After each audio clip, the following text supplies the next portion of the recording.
द्युत्याय च नमः इन्द्रियाय च तप्याय च नमो वात्याय च रेश्म्याय च नमो वास्तव्याय च वास्तुपाय च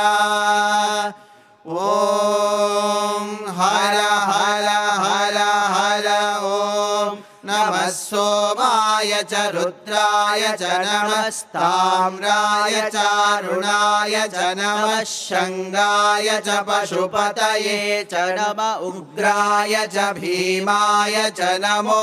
अग्रे वदाय च दूरे वदाय च नमो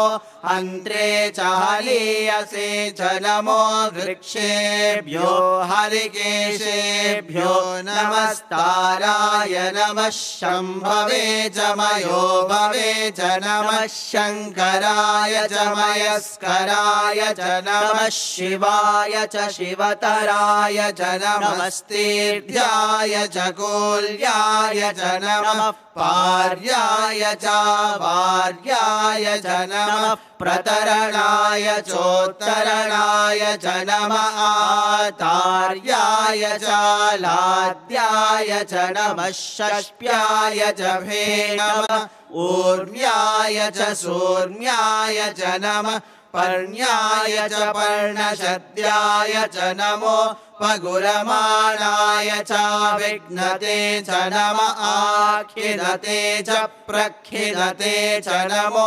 वक्किरिकेभ्यो देवानागुं हृदयेभ्यो नमो विक्षीणकेभ्यो नमो विजिन्वत्केभ्यो नमः आनिर्हतेभ्यो नमः आमीभत्केभ्यः द्रापे अन्धसस्पते दरिद्रन्नीललोहिता येषां पुरुषाणामेषां पशूनां मा भेर्मा रोमो येषां किञ्चनामवत् या ते रुद्रशिवा तनो शिवा विश्वाः भेषजी शिवा रुद्रस्य भेषजे तया नो मृडजीवसे इमागुं रुद्राय तवसे कपर्दिने क्षयद्वीराय प्रबलामहे मतिम् यथा नश्यवसद्विपदे चतुष्पदे विश्वं पुष्टं रामे अस्मिन्ननातुरम् मृडानो रुद्रो तनो मयस्कृते क्षयद्वीराय नमसा विधेमते यच्छञ्चयोश्च मनुरायजे पिता तदश्याम तव रुद्रप्रणीतौ मानो महान्तमुतमानो अर्भकं मान उक्षन्तमुतमानमुक्षितम्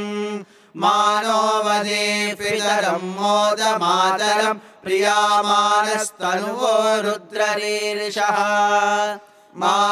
मानस्तोकेतनये मान आयुषिमानो गोषुमानो अश्वेषु रीरिषः वीरान्मानो रुद्रभामितो वदेर्हविष्मन्तो नमसा विधेमते आराते गोघ्न उत पूरुषग्ने शयद्वीराय सुम्नमस्मे ते अस्तु रक्षाजनो अधि च देव ब्रूयदाचनः शर्म यच्छत् विबर्हाः सुनिश्रुतं गर्तसदंयुवानं मृगन्न भीममुपहत्नुमुग्रम् मृडाचरित्रे रुद्रस्तवानो अन्यन्ते अस्मन्निव पन्तु सेनाः परिणो रुद्रस्य हेतुर्वृणक्तु परित्रेषस्य दुर्मतिरगायो अवस्थिरामघवद्भ्यस्तनुष्वमेढस्तोकायतनयाय मृडया मेढुष्टमशिवतमशिवो नः सुमना भव परमे वृक्ष आयुधन्निदाय कृत्यं वसान आचर पिनाकं बिभ्रदागहे विकिरित विलोहित नमस्ते अस्तु भगवः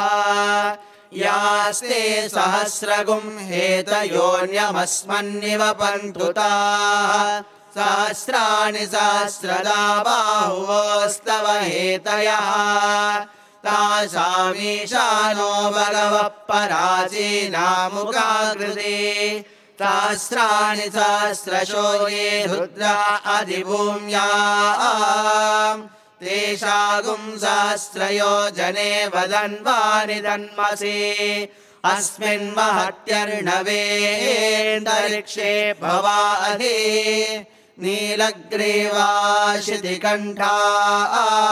शर्वा अधः क्षमाजराः नीलग्रीवा शितिकण्ठादिवगुं रुद्रा उपश्रिताः ये वृक्षेषु सस्पिञ्जरा नीलग्रीवा विलोहिताः ये भूतानामधिपतयो विशिखासक्कपर्दिनः ये अन्येषु विविध्यन्ति पात्रेषु पिबतो जनान् ये पतां पतिरक्षय ऐलभृदायव्युदः ये तीर्थानि प्रचरन्ति सुगावन्तो निषङ्गिणः एतावन्तश्च भूयागुंश्च दिशो रुद्रावितस्थिरे तेषागुं सहस्रयोजने वदन्वानि दन्मसि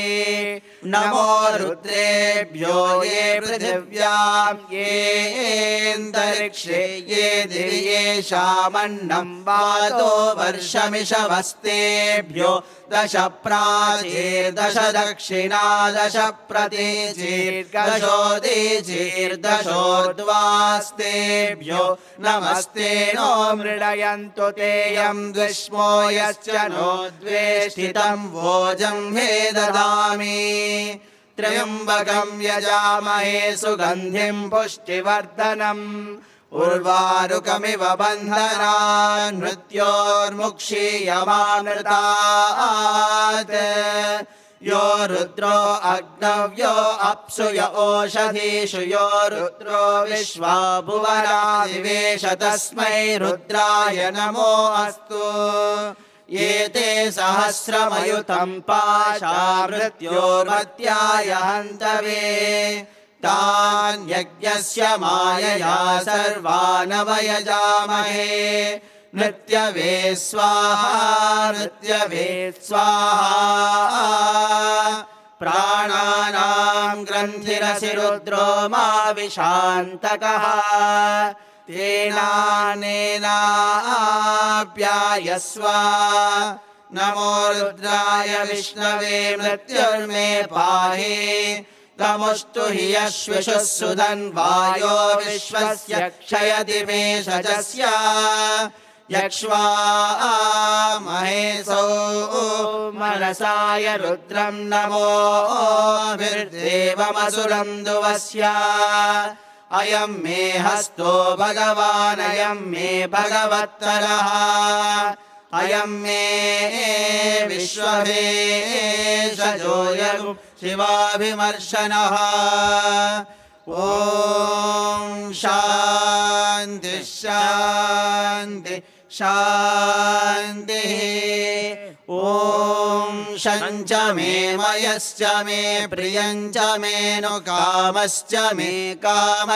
मे सौमनसश्च मे भद्रं च मे श्रेयश्च मे वस्यश्च मे यशश्च मे भगश्च मे द्रविणं च मे यन्ता च मे नर्ता च मे क्षेमश्च मे नृतिश्च मे विश्वं च मे महश्च मे संविच्च मे ज्ञात्रं च मे सोश्च मे प्रसोश्च मे सीरं च मे लयश्च मरुतं च मे मृतं च मे यक्ष्मं च मे नामयच्च मे जीवातुश्च मे दीर्घायुत्वं च मे न मित्रं च मे भयं च मे सुगं च मे शयनं च मे सोषा च मे सुदिनं च मे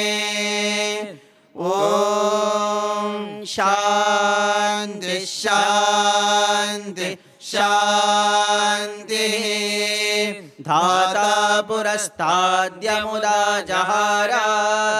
शक्रप्रविद्वान् प्रविशश्च तस्रः तमेवं विद्वानमृत इह भवते नान्यः पन्था अयनाय विद्यते सहस्रशीर्षं देवं विश्वाक्षं विश्वशम्भुवं विश्वं नारायणं देवमक्षरं परमं पदं विश्वतः परमा नित्यं विश्वं नारायणगुं हरिं विश्वमेवेदं पुरुषस्तद्विश्वमुपजीवते पतिं विश्वस्यात्मेश्वरगुं शाश्वतगुं शिवमच्युतं नारायणं महाज्ञेयं विश्वात्मानं परायणं नारायणपरो ज्योतिरात्मा नारायणपरः नारायणपरं ब्रह्मतत्त्वं नारायणपरः नारायणपरो ध्याता ध्यानं नारायणपरः यच्च किञ्चित् जगत् सर्वं दृश्यते श्रूयतेऽपि वा अन्तर्बहिश्च तत्सर्वं व्याप्य नारायणस्थितः अनन्तमव्ययं कविगुं समुद्रेऽन्तं विश्वशम्भुवम् पद्मकोशप्रतीकाशं हृदयं चाप्यधोमुखम् अतो निश्चावितस्यान्ते नाभ्यामुपरि तिष्ठति ज्वालमालाकुलं भाति विश्वस्यायतनं महत् सन्ततं शिलाभिस्तुलं भक्त्याघोषसन्निभम् तस्यान्ते सुशिरगुं सूक्ष्मं तस्मिन् सर्वं प्रतिष्ठितं तस्य मध्ये महानग्निर्विश्वार्चिर्विश्वतो मुखः सोऽग्रभुग्विभजन्तिस्तन्नाहारमजरः कविः तिर्यगूर्ध्वमदश्यायि रश्मयस्तस्य सन्तापयति स्वं देहमापादतलमस्तकः तस्य मध्ये वह्निशिखा अनियोर्ध्वा व्यवस्थितः नीलतो यदमध्यस्ताद्विज्जुल्लेखे प्रभास्वरा नीवारशोकवत्तन्वे पीताभास्वत्यनुपमा तस्या शिखाया मध्ये परमात्मा व्यवस्थितः स ब्रह्मः स शिवः स हरिश्चेन्द्रः सोऽक्षरः परमस्वराट् ऋतगुं सत्यं परं ब्रह्म पुरुषं कृष्णपिङ्गलम् ऊर्ध्वरेतं विरूपाक्षं विश्वरूपाय वै नमो नमः नारायणाय विद्महे वासुदेवाय धीमहि तन्नो विष्णुः प्रचोदयात् सहस्रपरमा देवी शतमूला शताङ्कुरा सर्वगुं हरतु मे पापं दूर्वा दुःस्वप्ननाशनी काण्डात् काण्डात् प्ररोहन्ति परुषः परे एवानो दूर्वे प्रतनुसहस्रेण शतेन च या शतेन प्रतनोषि सहस्रेण विरोहसि तस्यास्ते देवीष्टके विधेम हविषा वयम् अश्वक्रान्ते रथक्रान्ते विष्णुक्रान्ते वसुन्धरा शिरसा धारयिष्यामि रक्षस्व मां पदे पदे न कर्मणा न प्रजया धनेन त्यागेनैके अमृतत्वमानशुः परेण नाकं निहितं गुहायां विभ्राजते तत्यतयो विशन्ति वेदान्त विज्ञान सुनिश्चितार्था संन्यास योगा यदयः शुद्ध सत्त्वाः ते ब्रह्मलोके तु परान्तकाले परामृतात् परिमुच्यन्ति सर्वे दह्रं विपापं परमेष्मभूतं यत्पुण्डरीकं पुरमज्जसग्रस्तम् तत्रापि दह्रं गगनं विशोकस्तस्मिन् यदन्तस्तदुपासितव्यम् यो वेदादौ स्वरप्रोक्तो वेदान्ते च प्रतिष्ठितः तस्य प्रकृतिरेनस्य यः परस्य महेश्वरः ईशानः सर्वविद्यानामीश्वरः सर्वभूतानां ब्रह्माधिपतिर्ब्रह्मणोऽधिपतिर्ब्रह्मा शिवो मे अस्तु सदा शिवो तद्विष्णोर्परमं पदगुं सदा पश्यन्ति सूरयः दिवेव चक्षुराततं तद्विप्रासो विपन्यवो जागृवागुं सस्सविन्दते विष्णो यत्परमं पदम् नारायणाय विद्महे वासुदेवाय धीमहि तन्नो विष्णुः प्रचोदयात् तत्पुरुषाय विद्महे महादेवाय धीमहि तन्नो रुद्रः प्रचोदयात् ॐ सायेश्वराय विद्महे सत्यदेवाय धीमहि तन्नः सर्वः प्रचोदयात् हंसाय विद्महे परमहंसाय धीमहि तन्नो हंसः प्रचोदयात् स्वस्ति प्रजाभ्यः परिपालयन्ताम् न्यायेन मार्गेण महेशाः गोब्राह्मणेभ्यः शुभमस्तु नित्यम् समस्तलोकाः सुखिनो भवन्तु समस्तलोकाः सुखिनो भवन्तु समस्तलोकाः सुखिनो भवन्तु ॐ शान्ति शान्ति शान्तिः